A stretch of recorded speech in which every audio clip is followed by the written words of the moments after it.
out financially, and we don't want to give money, but if we do a loan, then it shows up as a lien with the mortgage company.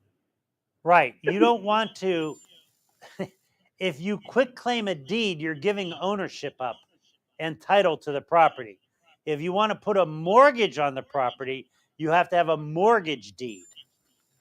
Okay? Right. So if you're going to loan someone money Alrighty, well, and you want to, but you got to find out what other liens are on that property and where your mortgage might be on those liens.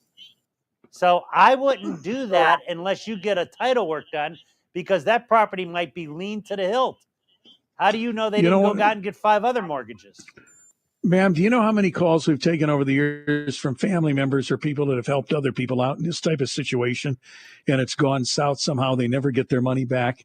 So what do you often say, Dave? If you think you're lending them money, you better almost think of it as a gift, because you might never see it again. It just happened to me. I had a friend borrow money from me. I said, I told you I would pay that back, okay? Well, it's not you, Ron. And I lost the friendship over it. You know, I hate it. I hate it. If you're going to loan a friend of money, understand you're losing that friend. That friend, or you're going to lose that money. Or you're going to lose the money. One of the two things. Yeah. How much money are you going to lend? How much? $60,000. You better see a lawyer. Yeah, you better make sure that there's $60,000 worth of equity in that home. Is this to your son or daughter, somebody? Absolutely not. Youngstown's news, wait a second. And talk station. Wait a second. I want to hear more of this. I just let that play.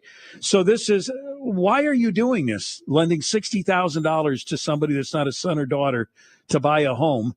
If they don't have the money, what makes you think you'll ever get your $60,000 back? We may not. Then why lend it to them? Why do that? Because we're worth it. Because what? She's worth it. She is worth it? Well, caller, listen to me. Listen to me. If you're then it's a gift. You might as well give. It's not a loan at that point. If she's going to put up her home as collateral for that loan, you better make sure that home is free and clear of other liens, because you might be just taking your $60,000 and throwing it away. That's a lot of money. You're not a bank. You're not a lending institution, and therefore you don't have the systems in place to protect yourself. And $60,000 is a lot of money. You know what? She better think long and hard about what you're doing, and you better see a lawyer before you do it. Right. All right. I will. Well, I'm from Rock Creek, so you got to give me a break. All right. Thank you. All right. I mean, you're on the air with Attorney David Beatrice. Can you hear me? Yes. Go ahead. Hey, what's the statute of limitation on private student loans? Back in 2006, I co-signed for a private student loan for my ex-wife. Now, we're divorced now, so my question is, what is the statute of limitation? I know it varies from state to state. It was in Ohio. How long was the loan for? Well, it was signed in 2006. And how many years was the loan? It was nobody's ever paid on it.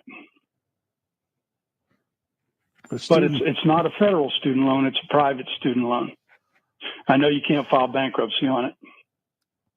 Why didn't you take care of that in the divorce? Why wasn't that addressed in the divorce? Well, we tried to. It's a long story, but one of the creditors called me and told me that the loan is too old, and I never made arrangements with them to pay, because I know once you make arrangements, the time starts all over again. And she told me that the loan was too old, so they can't sue me. Listen to the Attorney Beatrice, please. Go ahead, Dave. I have to check the statute. There are some things, student loans might be one of them. I don't know. But usually, in Ohio, I think it's 8 years now. Used to be longer. Okay. I'd have to check the statute. But there might be some special rules for student loans about repayment. And if they ever run out or they don't sue you in time, there might be some special rules on that. I don't know. I'd have to look. I don't do much creditor debtor work. So, okay. Is it showing up on your credit report, though? It did, but Yeah. after 7 years, it reset, so I have great credit now. Yeah.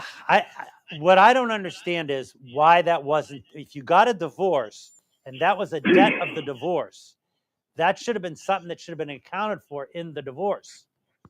You got divorced from your wife and you're still indebted with her on a debt. How long ago did you get divorced? Yeah, well, it's 2006 the loans were taken out, and we divorced in 2010. I mean, you should have taken accounting. They tried to separate them. There's a whole bunch of loans. There's about 8 or 10 of them or something like that. They tried to separate them, but...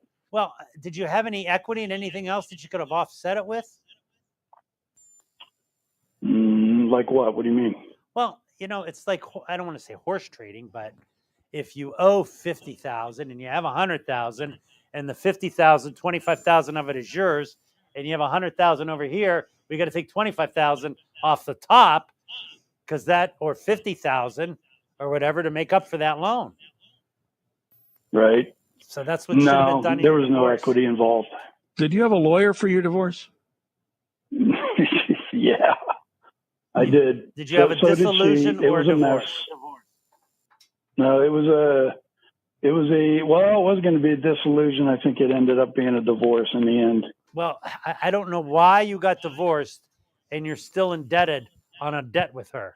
That should have not happened. Well, I know. I know. I get it. But I'm just saying. Sounds to me I'm like you curious let what that the one statute go. of limitation is. You let that one go. How much do you owe, caller? How much? Oh, I think she owes $60,000. But they're private. They're not federal. Right, but you co-signed for it, so you're on the I hook.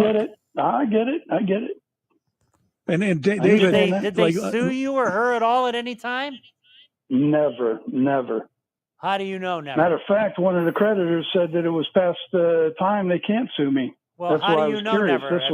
Have you ever run a credit check on yourself to see if that's showing up? You get a free credit report. He said it's not on there. No, it's not. It's not on there. My guy, I have an 850 credit score. Perfect. Well, that's good then. And I think it is probably past the time. There might be some rules on student loans. I don't know that. Okay. But good luck to you, sir. All right. You're on the air with Attorney Beatrice. Hello. Hello? Yes, your question, please. My daughter was in a car accident 2 weeks ago. She pulled out in front of somebody, and they T-boned her.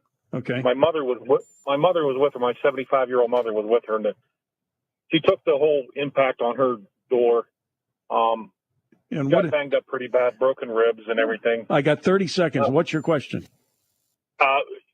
Is she going to be liable for anything that isn't covered by her auto insurance? You should get a lawyer. Medicaid if you have those kind of injuries, that's not something you want to handle on your own. You need a lawyer. Okay, we already have scheduled to see a lawyer, but I just wanted a quick question about that. So yeah, there's uninsured motorists could come into play with that. That's the answer. Okay, my mother does have underinsured motorists. It depends on how much she has over what the tortfeasor has, because we're an anti-stacking state. Okay. All right. Thank you. Yeah, thank you very much. We're on David, tomorrow morning thank you. on WFMJ today. Can they limit the number of cats you have in your house? That's what I'm Legal talking Show about. brought to you by Beatrice Kopp. Thank you, David. Portions of the following program were pre-recorded. The free iHeartRadio app has over 100 original stations waiting for you.